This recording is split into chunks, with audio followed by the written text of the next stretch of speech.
Welcome to Amazon Legends, where we have real stories about making it big on Amazon. Our guests are CEOs of large companies and entrepreneurs who became power sellers, also providers specializing in helping sellers, aggregators that acquire sellers, and former Amazonians will give us an insight from behind the scenes. Here is your host, Nick Urison. Welcome to another episode of Amazon Legends. My next guest today has partially owned another agency. He's on his second round. He's been in digital marketing, e-commerce marketing for the past decade and a half. That's long enough to be the authority. And today, he's the CEO and founder of Blue Tusker. It's a full-service Amazon agency.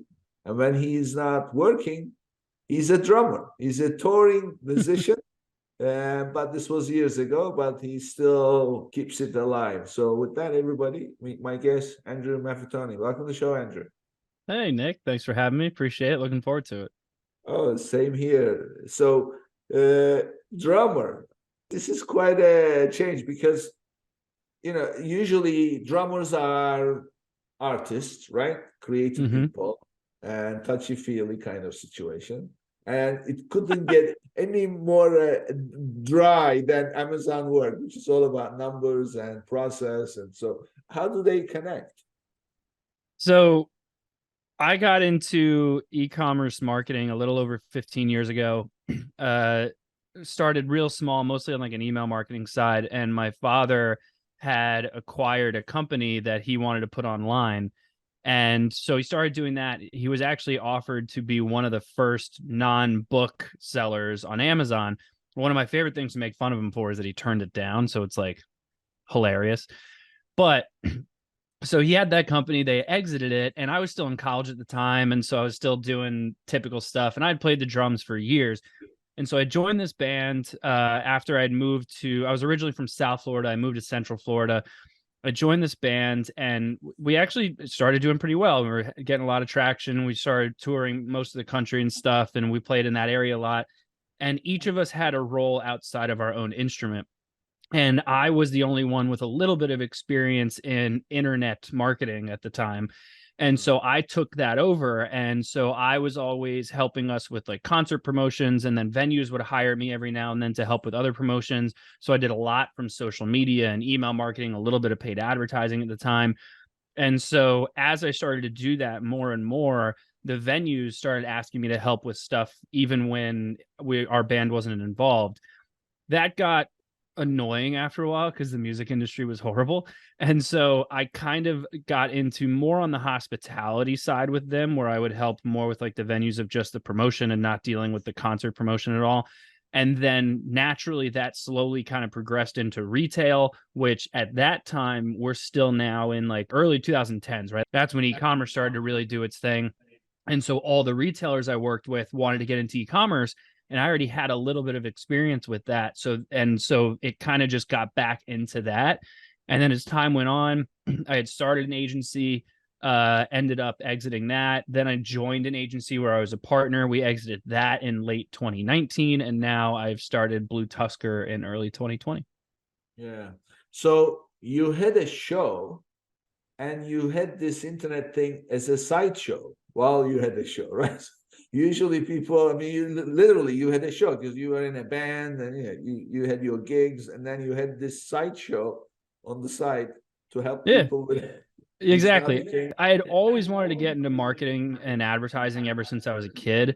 And then once the band everyone needed to have like their own role, I was like, oh, I can do this because I've already done it enough. I can figure it out. And so I took it over.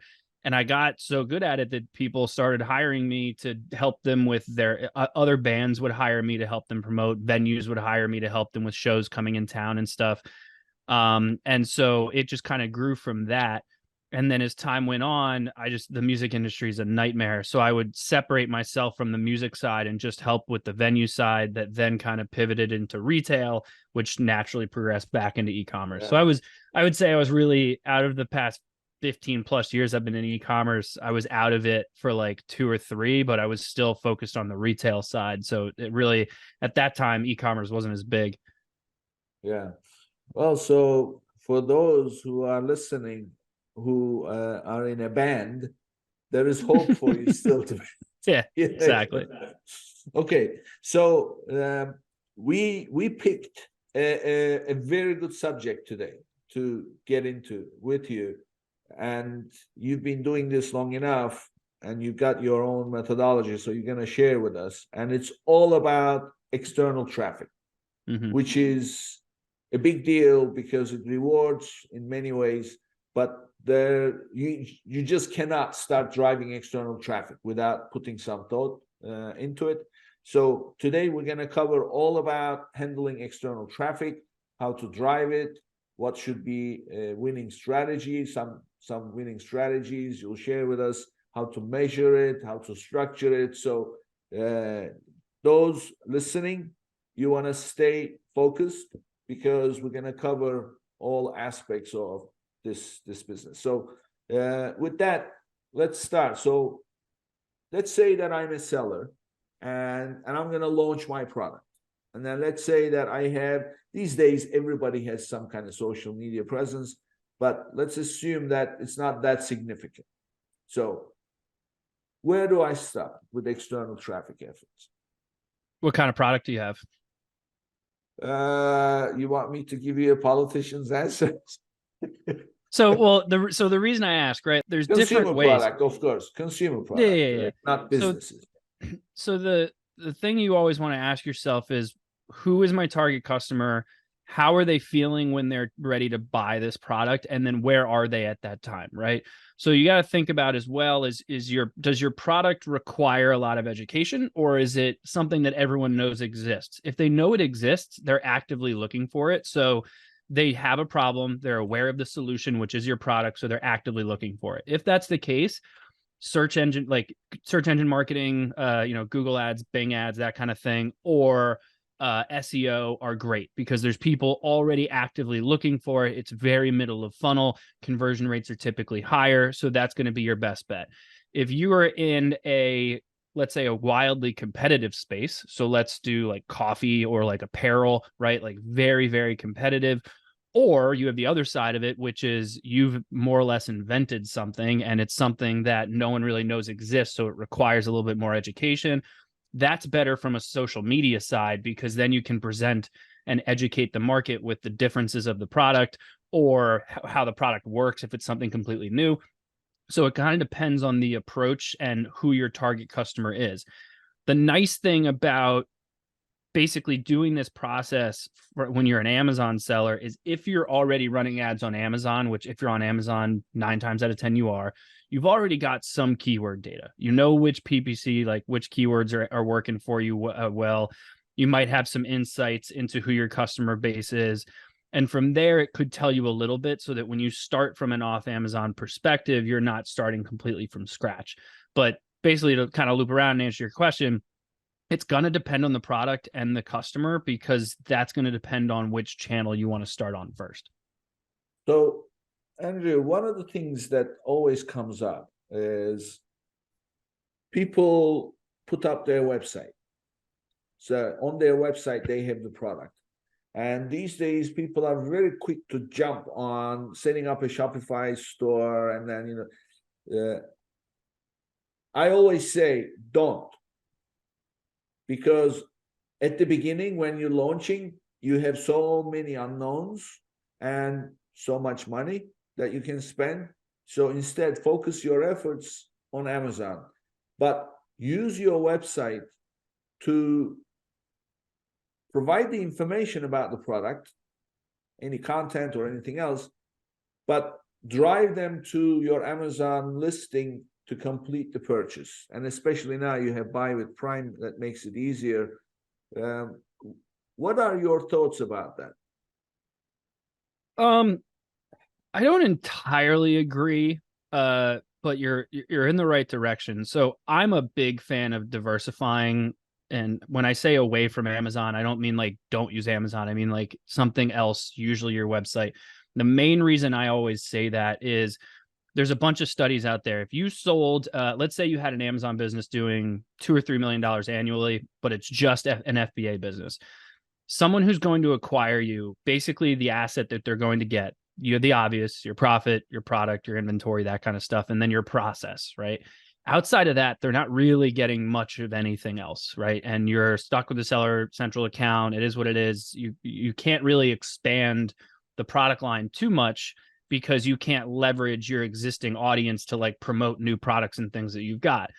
If you have your own website, now you're adding in a lot more different audiences, and you're expanding the buyer pool of who would be interested in acquiring you down the line. So now you've got an email list, you've got social media following, you've got organic traffic coming in, like those people being pixeled. Obviously, you have a lot of different process and probably stronger profit margins from there as well. So when you go to exit an Amazon FBA business and you're, let's say, sub 10 million a year, you usually exit for about a 2 to 4x EBITDA, right? If you actually have your own website, and let's say you're doing the exact same amount, you're sub 10 million, you're going to exit most of the time for closer to a 3 to 6x EBITDA because you've got significantly more assets to be able to leverage. However, it also opens up your buyer pool. If I'm an Amazon FBA seller, I'm probably going to get acquired by some aggregator out there, and they're just going to, bring me in, and it is what it is, and then things are going to move on. If you've got your own brand, you've got your own audience, let's say you sell fishing gear, I could go and get acquired by another fishing company that wants to expand their product line, or I could get acquired by a hunting company or a camping company or someone who wants to leverage my existing data to benefit their also pre-existing business. So you really open up who could potentially acquire you, and you can get a higher multiple. So I'm a big fan of diversifying. Outside of that, the main reason that I usually preach diversifying, between agencies, I was in-house for a little while, and I had started somewhere. I was a good size seller, 8 figures in Amazon, 7 figures on their own website.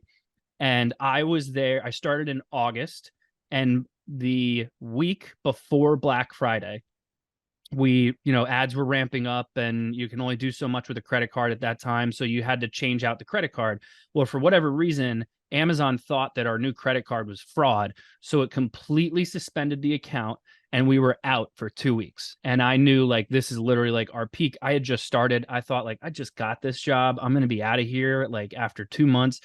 So luckily, the person I was working with at the time's big in the Amazon space. They were able to get it resolved within a couple of weeks. It was just one of those stupid things where Amazon flagged it, and it was what it was. But the thing that I realized was like, okay, we can't be so reliant on Amazon because it's a majority of our business. And if this were to happen again and we can't solve it fast enough, we're screwed. So I really like to find ways to diversify. Now, to your question on jumping into a website, I completely agree that you don't want to go straight to a website. I think there's a lot of different ways you can test the off Amazon area before you jump into it. The biggest issue I find with Amazon sellers who jump into a website is that when you start selling on Amazon, and let's say you get your listing in a really nice place, you start running ads, they have a massive pre-existing audience that is on Amazon to shop. When you open up your own website, you are in a whole different area. There's people that are actively shopping, but there's also people that are just searching stuff on the internet, or there's people that are just playing around on social media. So you've got to find a way to manipulate that and fight through all of that. And so throwing up a website, grabbing a Shopify site and and just taking a template and putting it together and then being like, why is nothing converting? It's very obvious because you're not providing any kind of benefit to this person shopping on your website as opposed to them shopping on Amazon. Mm-hmm. So typically what my process is, say you just sell on Amazon and you want to explore off Amazon stuff. The first thing you want to do is just look at driving traffic directly to Amazon, because the first thing you're going to try and figure out is the market that is off Amazon. Are they willing to purchase my product? If they're willing to purchase your product, that will start to tell you you have a viable product that can do well off Amazon.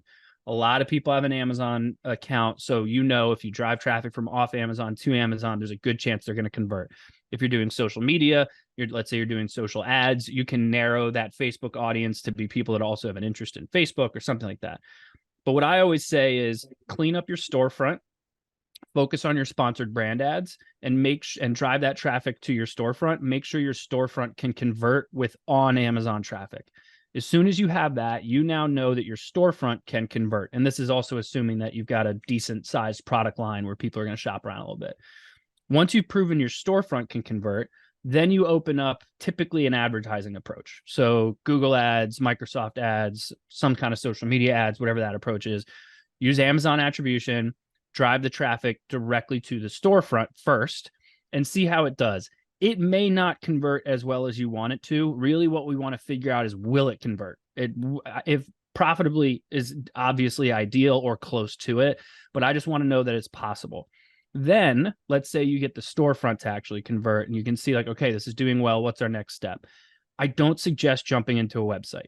I usually say create a really nice, well done landing page focused on maybe 1, 2, a bundle, something like that, like something a little bit more hyper focused. Have the Amazon buy with Prime button if you're an FBA seller, and focus on driving the traffic to that landing page. And now see, can you get the audience to convert technically from off Amazon, but you're still leveraging the buy with Prime button so you can still have that added brand awareness of Amazon. And so that way you're now starting to tell like, okay, the product is viable to actually convert from an off Amazon perspective on this landing page. And we're not giving up on the Amazon business. I've still got buy with Prime going. I still have that whole aspect going. Then focus on like CRO, adjust the landing page, get it to convert profitably. Then after a while, obviously build up your off Amazon profit, take that and invest into a very nice, well done website. I never suggest half-assing a website because then you're just spending all this money driving traffic to something that doesn't convert. So it's a nice way to kind of baby step into each area and make sure that they're actually converting before you make this big investment into a whole new website. Because if once you start doing that, then you're doing Google and Facebook ads and, you know, TikTok and SEO and email marketing and normal social media and like all these other different things. And you want to make sure, especially if you're bootstrapping it, if you're funded, it's a different story. But if you're bootstrapping it, you want to go step by step and take your time and see like how viable is this before you make this massive investment and jump into a pool that you may not be able to swim in. Yeah. I mean, Andrew, you're right. So this is something that long time ago, when I started in e-commerce, it was the beginning of e-commerce. It was 1997. So there was people were afraid to put their credit card numbers on a website. Mm-hmm. So that's when I started. And those days, Amazon was just selling books. There was nothing. So the point is, the challenge immediately was not even driving traffic, but it was getting the traffic to convert, because you have this process of checkout and you have shopping cart abandonments. And then, you know, and the other thing that completely drags, I think, the e-commerce merchants down is this constant hunger by consumers for bells and whistles that they want to see. Because there's new stuff coming out all the time, right? So they expect you to implement them on your website. So this becomes a huge deal. So that's why it's a challenge as a new seller. Mm-hmm. So I say that, in fact, I wrote a little article about e-commerce challenge, and it starts with the immediate challenge. It's front-loaded. You have to build a website. It's not going to be cheap, because it comes with moving parts where you have to have a backend, blah, blah, credit card, inventory, all package deal. It's front-loaded. So front-loaded expense, number one. You're not going to see a penny while spending that money. Number two is drive traffic. So that's going to take deep pockets, because you can't just do it with small amount of money. You have to spend a reasonable amount of money to build up critical mass to get an idea about what's working. Then comes the third step, which is the checkout. How is it converting? Is your conversion poor because your checkout process is not working right? Or is it poor because your traffic is not qualified traffic? You don't know, right? So now let's assume that you have endless amount of cash and that you are some kind of a genius with God knows how many geniuses around you as your team that do all this within a day. Let's assume. It's not happening, but let's assume that. Yeah. What is the best case scenario? You're going to get hundreds and hundreds and hundreds of orders. Now you ask yourself, do you really want to be in a pick, pack, ship operation? I mean, is this really what you want to do? Or you want to make sales? So this is your best case scenario if you have endless amount of cash and all the talent around you that will deliver exactly qualified traffic, enough of it, that converts at a high rate. Yeah. Then you've got a different problem in your hands. So that's why I say right from the get-go, do not even think about it. Just go on Amazon, build your brand, learn the discipline, develop the discipline to run an online business, to work with metrics and data and all that stuff, while focusing on one thing and one thing only, that you drive business to your listings and make sure you have enough inventory. Once you get a good idea, then you can open up. So that's my approach. And at the beginning, however, leveraging the website, definitely I say put up a website, make it information, just like you suggested. I say landing page, and put a landing page, so that way at least you're going to eliminate some of the people who are not ready to buy yet. So you don't drive them to your. But what I find interesting that you suggested, that I've never heard this from anybody else. So you prefer to drive traffic to the Amazon storefront, right? By using sponsored brands. Yeah. So in the beginning, sponsor brands just to test the storefront and make sure it can convert, right? Like you can set up a storefront for them to be able to purchase directly, or, they can click over the listing, check it out. It'll still count as a storefront conversion. Like you can track that kind of stuff. That just tells you that the storefront can convert. The nice thing about that too, is that if your storefront can convert, you can prove out that that's going to happen. When you build out your website, it's going to be very similar to a storefront. Storefronts are wildly limited comparative to a website, but the way it's structured, what you're showcasing on the homepage versus your category pages, all that stuff, like that structure is going to be very similar to what you do with your website. So it's an easy way to start to test the battlegrounds. Now we step into this area of, a lot of people that worry about driving traffic directly to a listing. And if it's going to give me a ton of traffic, but it doesn't convert as well, is that going to hurt me? Right. That's a very common worry. The storefront, that doesn't happen. If they come to the storefront and then they see an interested product, they're going to click over to that product. If they clicked on the product, they're already highly intended to actually purchase. So your conversion rate's not going to have an effect. What I do suggest doing from an off Amazon approach when you're going straight to a listing, it always depends on the product line, right? Like if you sell one thing, there's not really a point in sending them to a storefront. You might as well just send them straight to the listing.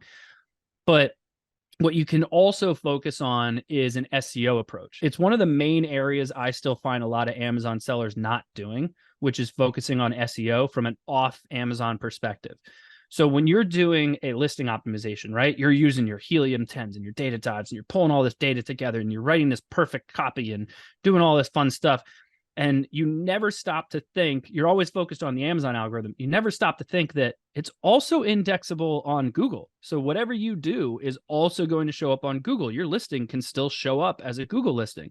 So what we'll do sometimes is we'll take, our Helium 10, our data dive, Jungle Scout if we're using that one, and then we'll look at we're SEMrush partners and Ahrefs partners, and we'll merge all that stuff together and actually also cater to the massive search engines out there.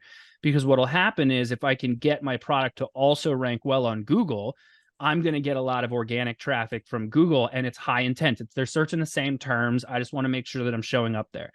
So from an off Amazon perspective, I'm still going to cater to the Amazon algorithm, but there's some things that Amazon doesn't index that Google does. So I want to make sure that that's in a good spot. However, the other thing that you want to do, which I am always shocked that sellers don't do, is you can still focus on a backlinking strategy. You can still focus on a content creation strategy. We've worked with sellers before where they don't have the ability to purchase on their own website, but they have a very robust blog where they write a lot of content that's specific about their product line. And all of the links that go to products are backlinks to their own products. They're using Amazon attribution so they can track the backlinks and see what kind of sales they're getting. But they're getting the SEO benefit of that domain authority of the blog that they've created. And then they work with other blogs and other media publications to get backlinks. If they've got a high domain authority, it'll improve the page authority of your listing. So for some of your listeners, if they aren't familiar with the SEO side, a domain has a domain authority, right? It's 1 out of 100. Like SEO company has their own, like Moz has one and SEMrush has one and all that stuff, but it's all typically 1 out of 100. But then you also have a page authority. So you have the ranking of the full website, but then you have the ranking of each individual page. Obviously, Amazon is like the top, like Facebook, Google, Amazon are like the top domain authorities. But when you launch a new product, your page authority is just like any other page, but it can grow a lot quicker than any other page because you have the added benefit of the Amazon domain authority. So if you actually focus on getting backlinks to your product listing from off Amazon, you'll actually start to get a better page authority. So when people Google your product, your Amazon listing might start showing up first. And if they click on that, it's just as if they were searching on Amazon. They were intended to find a product. They found a product. There's a good chance they're going to purchase it. So you can actually start to see traffic that you're sending directly to Amazon convert just as well. It's the advertising side where you want to be, you want to tread a little lightly. You don't want to run, like, social ads are notorious for it, because the issue with social ads, with driving traffic directly to a listing, which it can be done, but the problem is because Amazon doesn't talk to Facebook, although I think they just released something that they're going to start doing that now, which I don't know enough about it yet, but it's out there, so someone should look into it. But as of right now, Facebook and Amazon don't talk to each other. So you don't know if someone converted if you're running a Facebook ad. So the only thing you can do is have Facebook focus on maximizing link clicks, which really means you're telling Facebook, like, drive as much traffic to this listing as possible. And sometimes that can hurt you. There's theories on, even though you've got a lot of traffic and you have a lot of engagement, if they're not converting, it hurts your organic ranking. The nice thing is like, hey, you can run that for like a month and then find out if it's hurting your organic ranking, and then you turn it off. Search ads I find to be different. Search ads, it's very specific keywords, very specific after what they're going after. It's no different than if you do sponsored products or something like that. That I think you're usually in a good spot. But if your product requires a lot of education or differentiation because you're in a competitive space, you're usually better off with social ads. But it's a real push and pull on, is it going to hurt your ranking or not? Why can't you use the attribution tags for Facebook ads? You can, and you should. But the thing is that, like, so when you run Facebook ads, you have to select a conversion tracking goal, right? So purchase, landing page views, link clicks, sometimes it's just video views, like that kind of thing. Amazon doesn't tell Facebook that, hey, that click converted, right? You have to go into Amazon and you can see how your ads are doing. But outside of that, the only thing Facebook thinks, I just need to get you as many link clicks as possible. And so that means it's going to drive a ton of traffic, which some theorize can hurt your listing. As you know, Amazon often loses inventory or overcharges fees.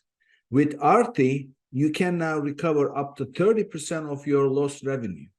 At a monthly flat rate of only $99 with no commission fees for unlimited reimbursements, you can increase your bottom line. Their automated Amazon-compliant process ensures hassle-free refunds.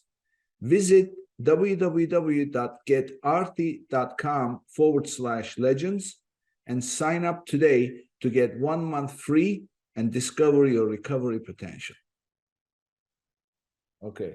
Yeah, I understand now. So for those listening who are not familiar, as long as you are brand registered, there is something called attribution tags, where you will find that in advertising. If you go to advertising and in your campaign area, there is something called Amazon attribution. So it's on the left-hand side in the menu where you have icons. So it's one of them is Amazon attribution. So I would highly recommend using those. So what that means is you create a unique tag for wherever you are driving traffic from. So if it's a Facebook ad, your email marketing, your own website, build those tags into those links, linking you back to your listing. So that way you can go into Amazon campaign reporting area. You can see how much sales were generated from each traffic source. Now, before you do that, go sign up for brand referral bonus program, because when you do that and then you couple it with, and it's free to join, you will be immediately accepted, and you use the attribution tags, you get 10% of the revenue, gross revenue you generate from external traffic back, credited into your settlement deposit that comes out every other week. So that's the little technical information, so to speak. So as far as running social media, Facebook optimizes itself, the algorithm optimizes itself based on the results it's getting. But if Facebook is not able to get the data from Amazon that the traffic that they sent converted, then they're not going to know. So therefore, it's not. So you say that there is something new about the two systems talking to each other, right? Yeah, my team just found it today, or not today. I want to say it was late last week, but Amazon and Facebook announced that they're working together on something. I haven't dug into it yet, but it looked to me like they're going to start to have some integration where Amazon can tell Facebook that something converted so that it can optimize for conversions as opposed to just link clicks. I've done some work with Amazon on some beta stuff where it doesn't surprise me that relationship is happening. But it's a very interesting, like, Buy with Prime integrates with Facebook. So if you drive traffic to your website and you have a Buy with Prime button and someone uses Buy with Prime, Facebook will know. But if you drive it directly to Amazon, Facebook won't know. So for the fact that Amazon worked with Buy with Prime to allow that integration, it doesn't really shock me that they're trying to find just a direct straight to Amazon option. But as of right now, it's not a thing. And so the problem is that you end up driving a lot of traffic that might not be as qualified as you want it to be. Cool. Okay, so Andrew, you shared, our conversation started very low key, but you shared a lot of very valuable tips. So first of all, thanks. What you and I both agree on is at the beginning, if you're just launching, don't bother with the website. At most, put up an informational website at the very beginning. Focus on Amazon, right? Yeah. So the only thing that I would say I disagree with there is, again, depends on the product and the product line, right? And who you're targeting. Like if you're starting a coffee brand, right? That's an incredibly crowded space. It's a CPG space. No one wants to be the first one to try a food. So that's a nightmare too. Like it's not easy. So you really need to build a brand and an audience and like an identity. That is very, very hard, if not impossible to do on Amazon successfully, because then you're just running ads on terms like coffee. And it's like, you're never going to win on that. Yeah. So there are products like apparel and coffee and, drinks of really any kind, like any CPG stuff. Like it's really hard to do that on Amazon solely. All the CPG brands I've worked with that have done really well, we focused on an off Amazon approach first. Then what we would do is we would monitor like Helium 10 and Data Dive, Jungle Scout, all that stuff. And once we started to see people were searching for their brand name, then we knew like, okay, let's take the top sellers and put them on Amazon.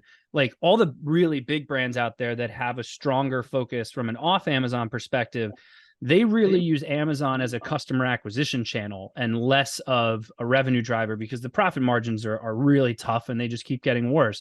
So the bigger brands actually look at it in the reverse, where they use Amazon to just be where their customer is. or try to acquire new ones and incentivize them to come back to their website.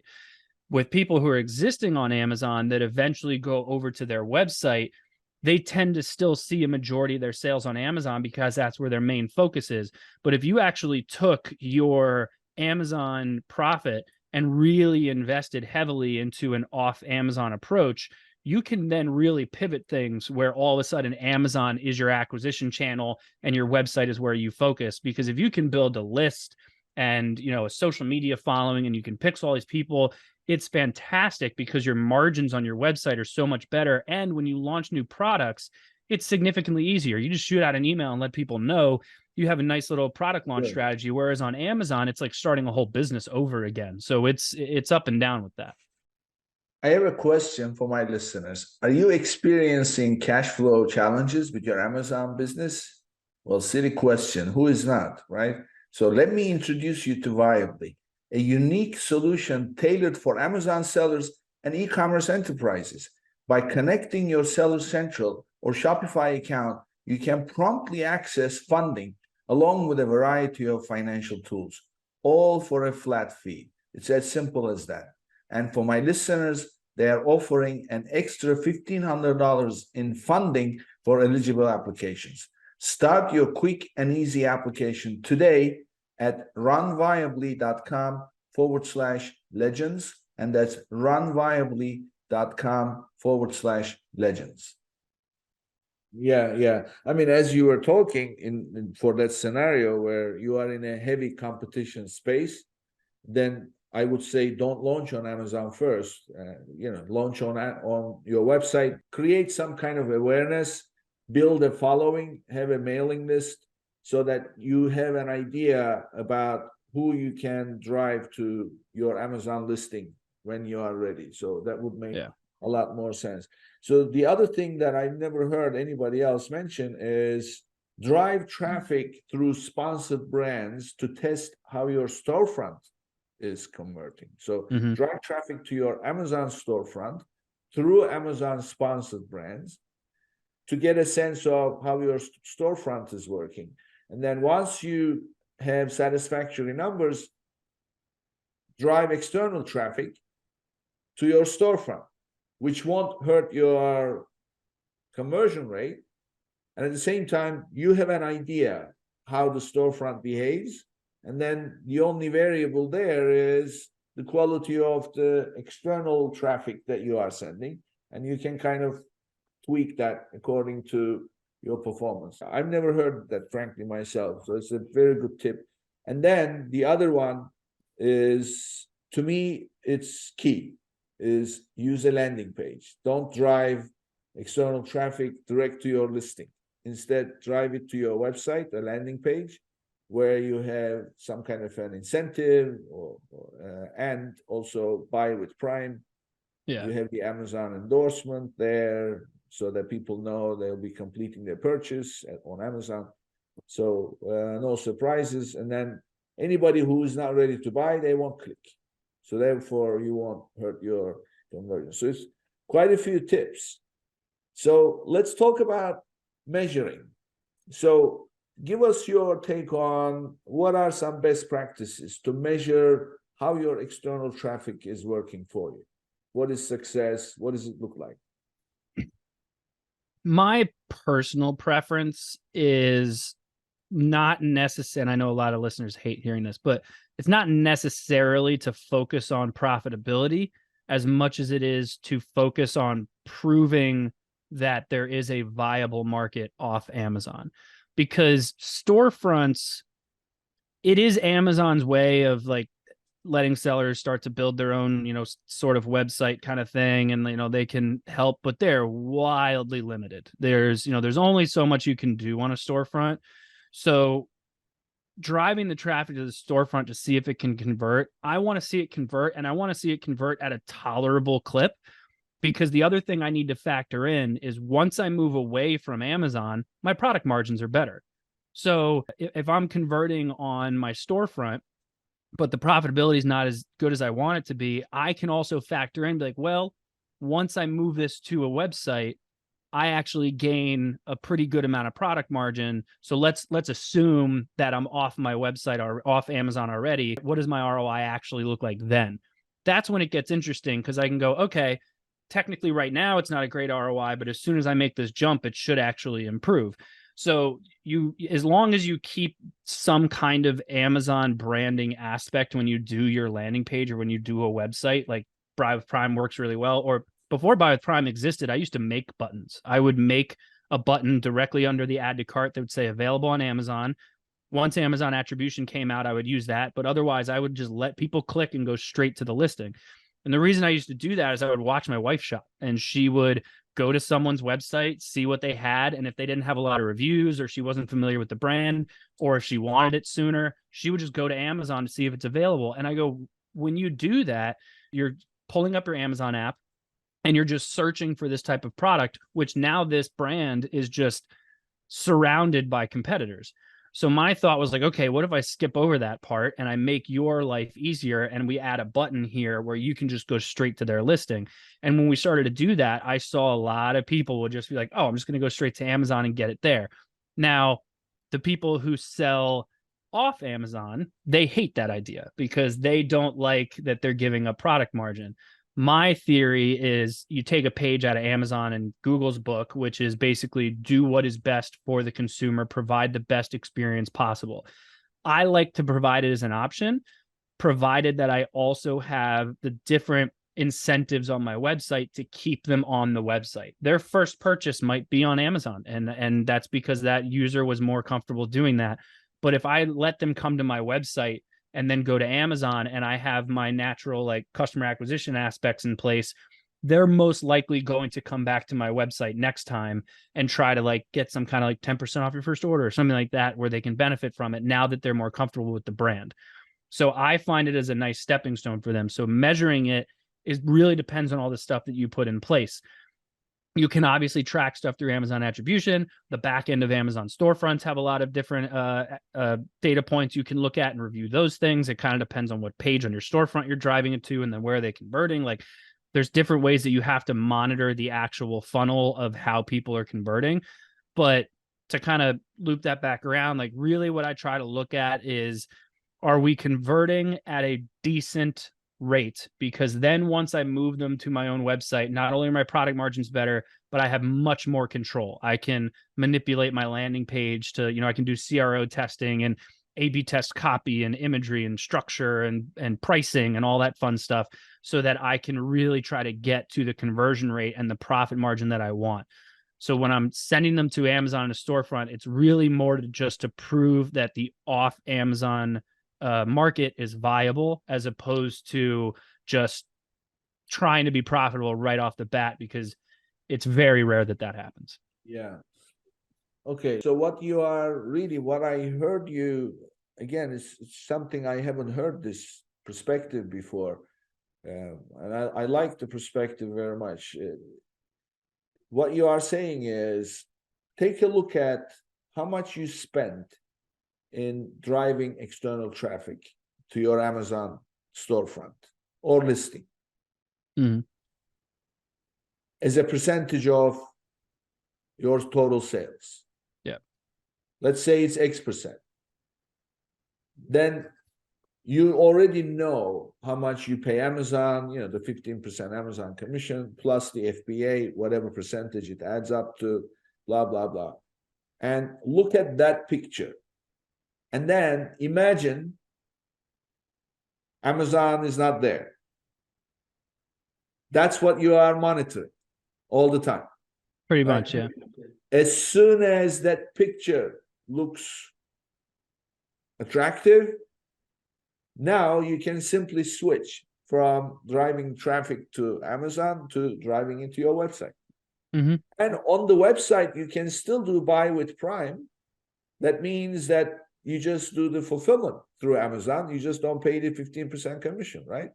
Yeah. And look, there's a lot of nuances into it, because the other thing to think about is like, all right, well, once we're also basing this off of sending them to a storefront or to a listing, then your next thing you want to do is your landing page. You can add in a little extra, kind of bells and whistles here. But once you move into your own website, you can upsell to other products you have, you can cross-sell with additional products, you can have, maybe you have a subscription program and now you're looking at LTV of clients or of customers. So like it can vary drastically, and it kind of comes down to each individual business and every business owner on what their goals are.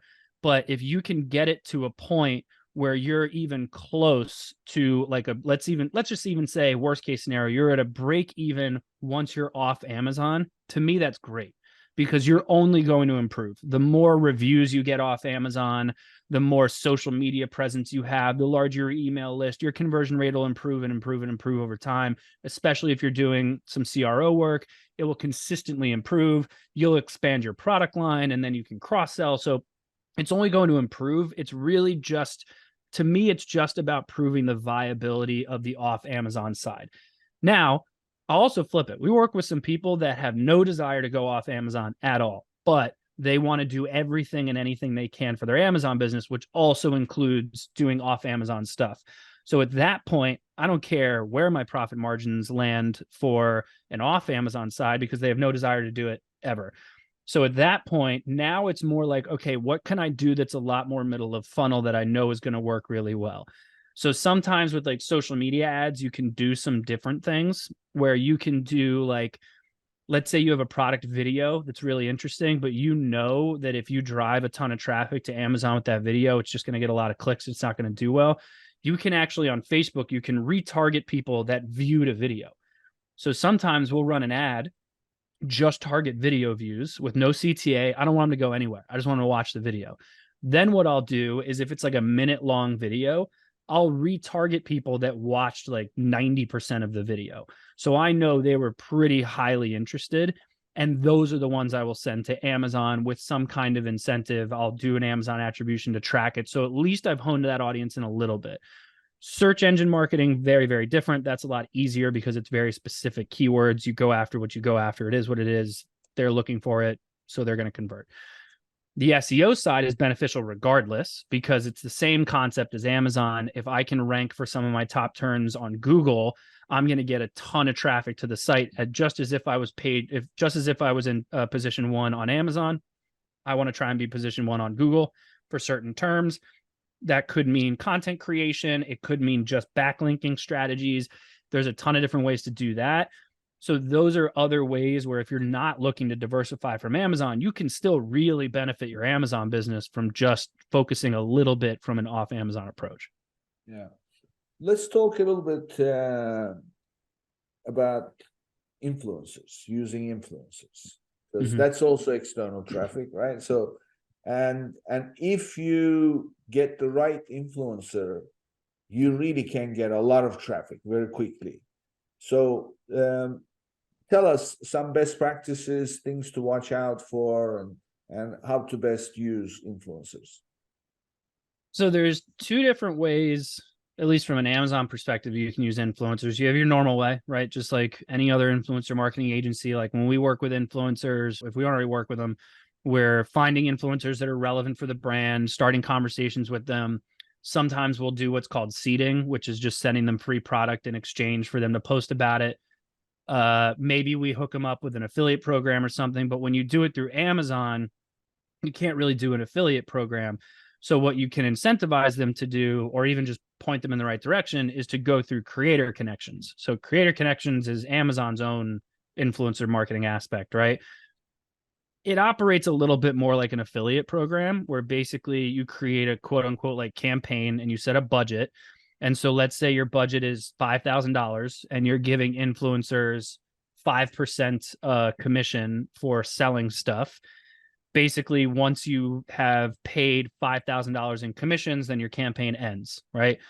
So like this time of year, we'll do stuff where we'll incentivize them with a higher commission, or maybe we'll focus on products that are a little bit more gift related, like something along those lines. So if you focus on the creator connection side, you're a little bit limited. The influencers are going to want free products so that they have something to post about, but then they'll go and post it, and you can approve them. They can join the campaign. They'll post about it. And then people go to the influencer specific store that they build out on Amazon, and they convert on there. Working with influencers that aren't on creator connections, it's a very similar issue to Facebook, where you can't really track what's working and what's not. You could, in theory, give them their own kind of promo code and try to do it that way, but it's still a little tough. So really with an influencer side, I like creator connections if I'm sending them directly to Amazon. But in some cases, if you've got Buy with Prime, I really like doing it that way, because Buy with Prime, you can create your own custom coupon code that isn't attached to, let's say you're on Shopify. So I can go to an influencer that's not on Creator Connections and say, hey, here's a coupon code just for you and for your audience. They only can use it on our Buy with Prime. In which case, if they've got a bunch of inventory sitting at FBA they want to get rid of or something like that, I can incentivize them to spend it and get the inventory out.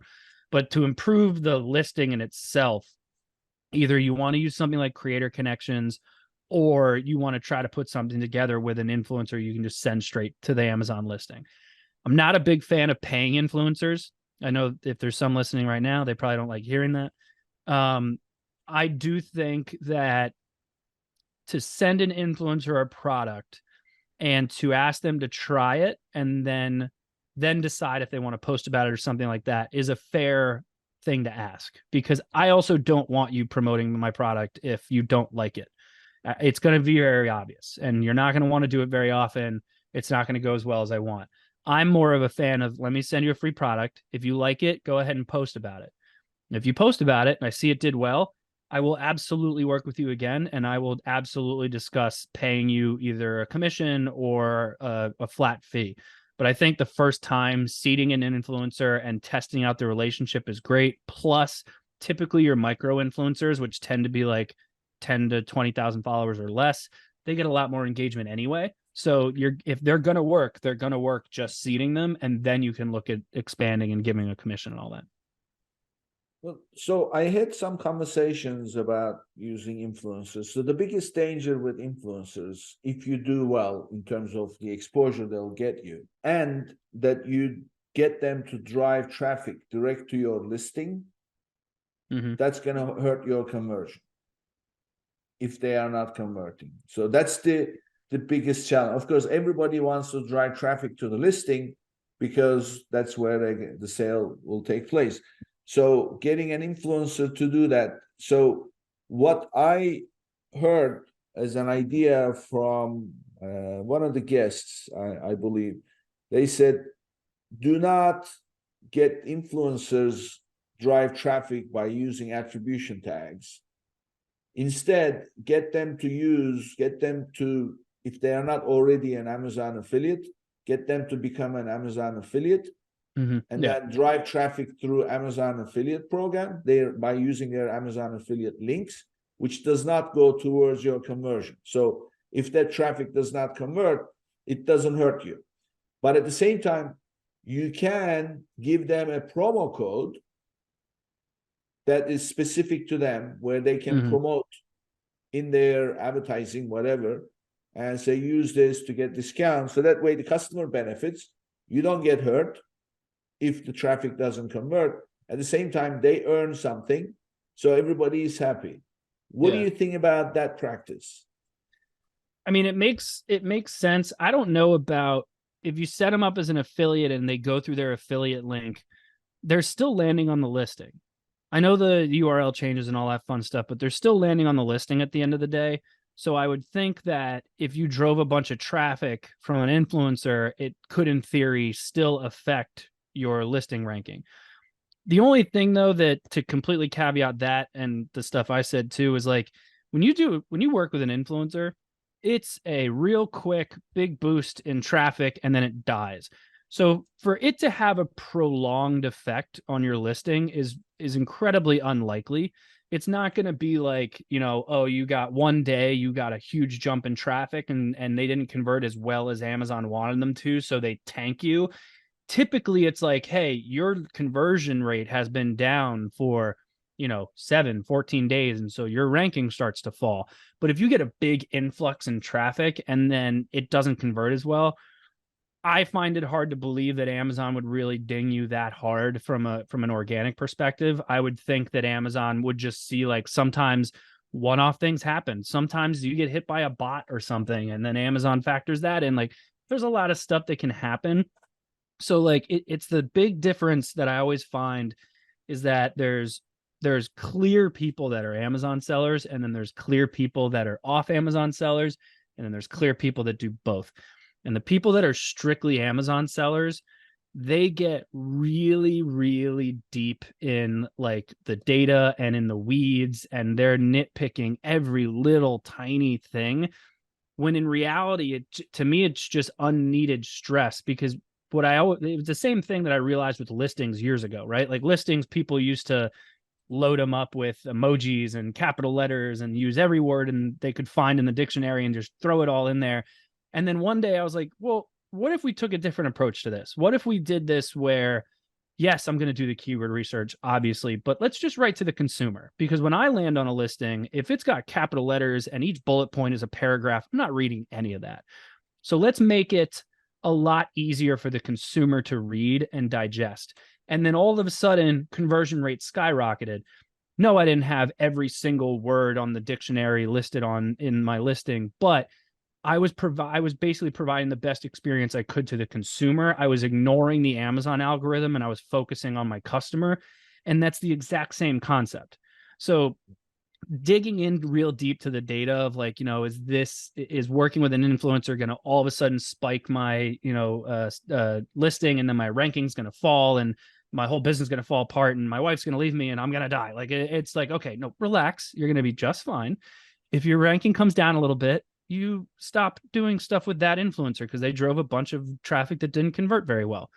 Or you could drive a ton of traffic and they could convert fantastically and your listing could skyrocket. So sometimes, like, you A/B test everything, you take the risk. If it works, great. If it doesn't, then you don't do it. Yeah, I think what you just said with the test, always test, right? Yeah. Always be testing. Exactly. You can always stop doing stuff. Yeah, exactly. They call it the stop, pause, play. In other words, whatever is working, keep playing. Whatever is not working, stop. And then whatever is not certain, you can always pause. Exactly. You always come back to it. All right. Great. So a lot of good tips. Thank you. So now we come to you. We get to know you a little bit. So we heard already about your interest in music and being a drummer and everything. But what I want to know is your early life experiences, because that's always interesting. So tell us, where did you grow up? And as a kid, what were your interests?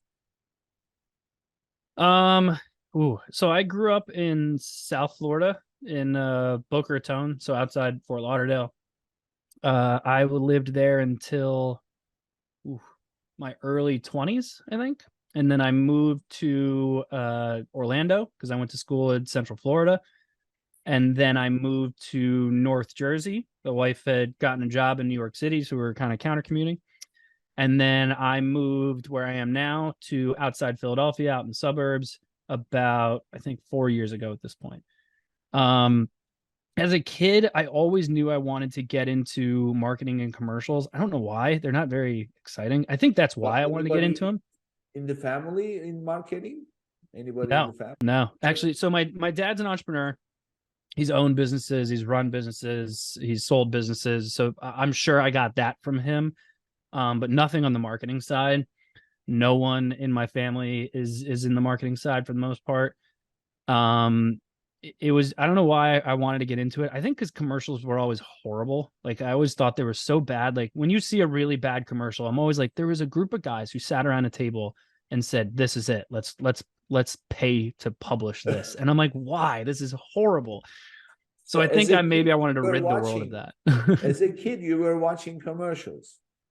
Yeah, absolutely. Really? Yeah. I mean, people don't like. I mean, even your parents cared for commercials. They encouraged you to watch. No, not at all. It just was interesting to me. I'm a big sports guy, obviously a big football fan here in the States. Like Super Bowl, I love the commercials. Like I look forward to watching the commercials of like, okay, these are multi-million-dollar placements what did you spend your money on? And then I get to watch it and I go, that was horrible. Like, why would you do that?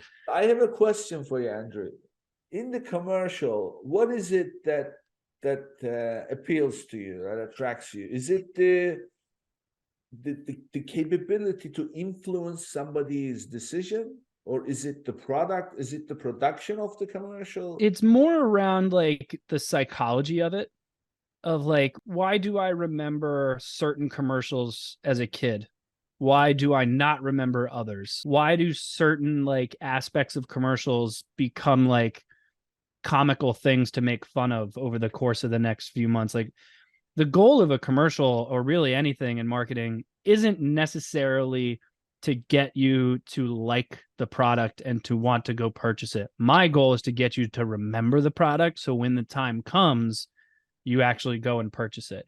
The difference with digital marketing is like, it's also a mix of that and like right place, right time sort of thing. But that's where you adjust your messaging, right? Like, you watch a commercial, its messaging is very different from the messaging if you were in a store about to buy the product. So it's two different things. And the commercials I always thought was interesting was like, why do I remember this one? Was this entertaining? Was this, I know that they're selling a product. I know that. It's obvious. It's a commercial. I was watching this show. Now I'm obviously watching this 30-second thing. I know it's a commercial. What are you going to do to capture my attention and make me interested in the product? And so when I would watch a commercial that I thought was just like, I am your target demographic, and that was horrible, is where I'm always like, okay, I can do better than that. And so I thought it was always interesting. And I'm pretty sure, yeah, it was mostly from the psychology side of like, how is it working where you can convince people to do things, but also get them to remember it as time goes on. So this is a very interesting thing, mainly because it kind of ties back to the original question: is marketing an art or a science?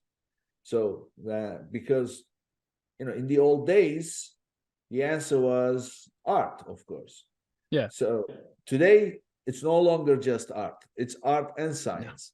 Yeah. So they came together because of the online aspect of it. But right in the foundation of it lies psychology, because it's all about psychology with everything, subliminal messages and connecting with people's emotions and things like that. It's all about psychology. So as a kid, you were interested in psychology. I mean, you could have become a therapist. Oh, yeah. Yeah. Yeah, it's definitely like, even today, even in digital, like, it is nice that there's a lot of science behind it. There is reasoning behind what you're doing. Like back in the day, you watched like the old Mad Men shows. Like, it was really about conveying a message and getting the consumer to feel a certain way based on the way that consumer was feeling at the time, right? Like, your target demographic of, let's say, women 25 to 45 when they're out shopping versus women 25 to 45 who are, excuse me to be crass, like burying their father. They're feeling very different. So you're not going to market their t-shirts the same way you're going to market like caskets. Like, it's way different. So you've got to factor in not only who is your consumer, but how are they feeling at the time, or how do you want them to feel when they come across your product? So even this still correlates to Amazon stuff. Yeah, you could do all the keyword research you want in the world, but at the end of the day, if you're not saying the message correctly, you're not showing the correct imagery and kind of allowing the consumer to place themselves in certain areas, then it's just not going to convert as well as you want. It's something we butt heads with Amazon sellers all the time. Because as I mentioned, Amazon sellers are very, very data driven. Helium 10, Data Dive, Jungle Scout, they say this, so it's got to get written this way. You didn't use this word, this call out, and this image is this, blah, blah, blah. This person looks like this. I'm like, okay, you've got to take a big step out of the science for a second and understand who you're speaking to and the emotions they're feeling at the time and how I want them to feel when they go to purchase. And there's no real way to measure that. It's really a feeling, and that's the art side of marketing, that getting the science and the art to work together is where some of the best marketers do their jobs. Yeah. Where do you think your interest as a kid came from in this, marketing and psychology and I was always interested in like, why do people do what they do? Like why, like you take it from a micro level. I would see some guy doing something as a kid and I'd be like, why would this guy do this? Why would he do that? You can go really negative and be like, okay, there's a mass murderer. Like, why would he do that? But then you can go the other way of like, this guy gave away all of his money to someone because he just didn't want it. Like, why would he do that? Like, I was always really interested in why people did what they did. Then I got interested as well in college. I got more into the sociology side, which was like how groups of people would change the way that they would act based on where they were. New Yorkers versus people who live in LA act very, very differently, but they're all relatively the same person. But then they move and all of a sudden they start changing the way they are. And it's from, it's a societal thing. It's like it's the sociology of it. It's your surroundings. Like, it's just still what interests me in marketing is like, yeah, I know who my customer is, but how are they feeling at the time? Then where are they? I'm talking to people on Facebook very differently than I'm talking to them on TikTok. Same person. It could be males 25 to 55. And if I'm talking to them on Facebook and I'm talking to them on TikTok, my messaging is very, very different because of where they're at the time. And so there's aspects of that you have to factor in when you're doing marketing. You can't just spread the same message everywhere because it doesn't work that way. You've got to follow a brand voice so that you still stay connected to the brand and its goals. But at the end of the day, you still have to know where your customer is and how they're feeling. So it's a push and pull all the time. Yeah. Exhausting. Yeah. I find it interesting. As a kid, you became interested in that because usually kids are more interested in toys and games and playing. And yeah. I mean, I play a lot of sports and stuff, and obviously I was a musician, but for some reason I knew I wanted to get into advertising as early as like 11 that I can remember. That's cool. Well, you're doing a great job and you obviously have intimate understanding. So tell us, how can people reach you, share your contact information?